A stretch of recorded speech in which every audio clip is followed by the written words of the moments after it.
Yaw? Ilang taon ka na? 4. Inchik ka ba? Po. Inchik ka? Hindi. Pilipino ka?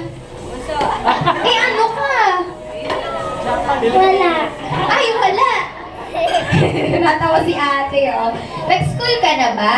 Apo. Anong favorite mong subject? Apo, recess. Ay, recess! Recess. Oo nga, halata ah. Kumain ka na ba? Ano kakainin mo dito ngayon sa McDo? Fried chicken. Fried chicken. Masarap ba yung pagkain sa McDo? Apo. Talaga? Favorite mo ba yung McDo? Apo. Araw-araw ka kakain dito ba? Para lumaki yung benta namin. Ayan. So, ready ka na? Apo. Okay, 1, 2, 3, go! Happy birthday, sir. 1, 2, 3, 4, 5, 6, 7, 8, 9, 10, 11, 12. Naka 12? Pahina ng pahina. O, sige, upo ka muna. Marami pa tayong games.